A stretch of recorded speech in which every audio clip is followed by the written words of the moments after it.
जय सिया राम। मित्रों, रामचरितमानस की यहाँ तक की कथा मैं आप सभी को सुना चुका हूँ। आज का प्रसंग है रावण को पुनः मंदोदरी का समझाना। इससे पहले का प्रसंग मैं आपको सुना चुका हूँ, जहाँ पर बाली पुत्र अंगद भगवान श्री राम के दूत बनकर लंका में जाते हैं और वहाँ पर अपना पैर जमा देते हैं, परंतु रावण की सेना से कोई भी बलशाली व्यक्ति उस पैर को नहीं हटा सकता है।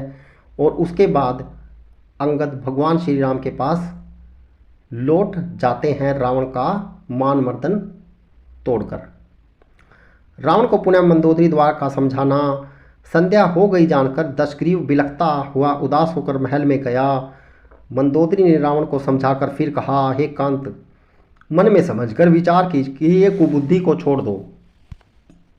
आप से और श्री रघुनाथ जी से युद्ध शोभा नहीं देता। उनके छोटे भाई ने एक जरा सी रेखा खींच दी थी, उसे भी आप नहीं लांघ सके, ऐसा तो आपका पुरुषत्व है। हे प्रियतम, आप उन्हें संग्राम में जीत पाएंगे जिनके दूत का ऐसा काम है। खेल में ही समुद्र लांघकर वह वानरों में सिंह हनुमान आपकी लंका में निर्भय चला आया। रखवारों को मारकर उसने अशोक वन उजाड़ दिया। आपके देखते देखते उसने अक्षय कुमार को मार डाला और संपूर्ण नगर को जलाकर राख कर दिया।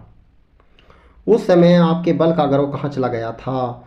अब हे स्वामी, झूठ व्यर्थ गाल न मारिए, डींग न हाँकिए, मेरे कहने पर हृदय में विचार कर कीजिए। हे पति, आप श्री रघुपति को निरा राजा मत समझिए, बल्कि अग जगन्नाथ चराचर के स्वामी और अतुलनीय बलवान जानिए। श्री राम जी के बाण का प्रताप तो नीच मारीच भी जानता था, परंतु आपने उसका कहना भी नहीं माना। जनक की सभा में अनगिनत राजागण थे, वहाँ विशाल और अतुलनीय बल वाले आप भी थे।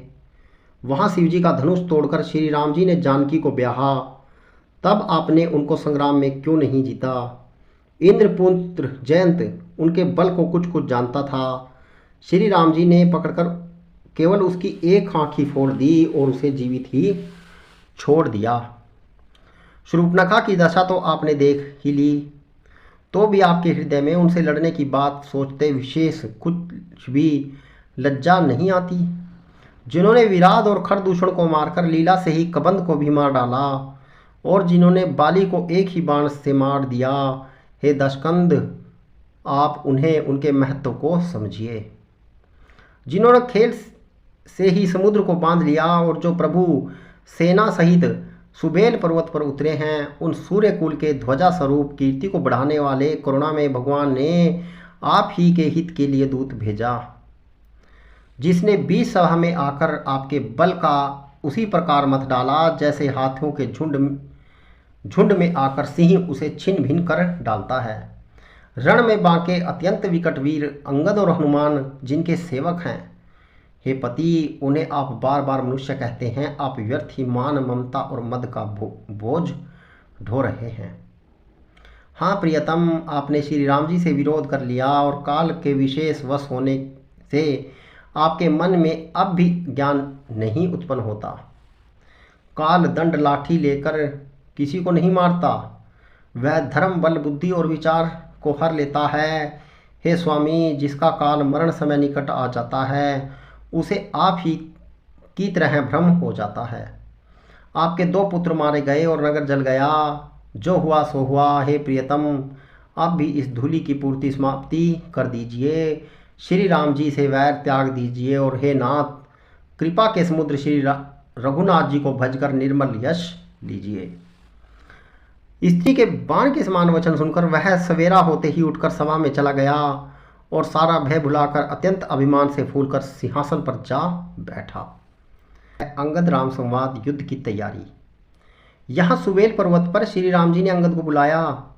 उन्होंने आकर चरण कमलों में सिर नवाया। बड़े आदर से उन्हें पास बैठाकर खर के शत्रु कृपालु श्री राम जी हंसकर बोले, हे बाली के पुत्र, मुझे बड़ा कौतूहल है। हे तात, इसी से मैं तुमसे पूछता हूँ, सत्य कहना। जो रावण राक्षसों के कुल का तिलक और जिसके अतुलनीय बाहु बल की जगत भर में धाक है, उसके 4 मुकुट तुमने फेंके। हे तात, बताओ, तुमने उनको किस प्रकार से पाया? अंगद ने कहा, हे सर्वज्ञ, हे शरणागत को सुख देने वाले, सुनिए, वे मुकुट नहीं हैं, वे तो राजा के 4 गुण हैं। हे नाथ, वेद कहते हैं कि साम दाम दंड और भेद ये चारों राजा के हृदय में बसते हैं। ये नीति धर्म के 4 सुंदर चरण हैं, किंतु रावण में धर्म का अभाव है, ऐसा जी में जानकर ये नाथ के पास आ गए हैं। दस्यु रावण धर्महीन प्रभु के पद से विमुख और काल के वश में है, इसलिए हे कौशलराज सुनिए, वे गुण रावण को छोड़कर आपके पास आ गए हैं। अंगद की परम चतुरतापूर्ण उक्ति कानों से सुनकर उदास श्री रामचंद्र जी हंसने लगे। फिर बाली पुत्र ने किले में लंका के सब समाचार कहे।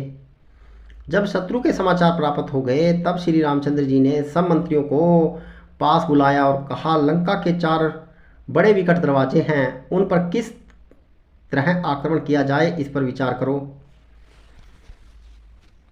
तब वानरराज सुग्रीव, यक्षपति जामवंत और विभीषण ने हृदय में सूर्य कुल के भूषण श्री रघुनाथ जी का स्मरण किया और विचार करके उन्होंने कर्तव्य निश्चित किया। वानरों की सेना के 4 दल बनाए और उनके लिए यथा योग्य जैसे चाहिए थे वैसे सेनापति नियुक्त किए। फिर सब युद्धपतियों को बुला लिया और प्रभु का प्रताप कहकर सबको समझाया, जिसे सुनकर वानर सिंह के समान गर्जना करके दौड़े। वे हर्षित होकर श्री राम जी के चरणों में सिर नवाते हैं और पर्वतों के शिखरों को लेकर सब दौड़ते हैं। कौशलराज श्री रघुवीर जी की जय हो पुकारते हुए भालू और वानर गरजते और ललकारते हैं। लंका को अत्यंत श्रेष्ठ अजय किला जानते हुए भी वानर प्रभु श्री राम जी के प्रताप से निडर होकर चले। चारों ओर से घिरी हुई बादलों की घटा की तरह लंका को चारों दिशाओं से घेरकर वे मुंह से डंके और भेरी बजाने लगे।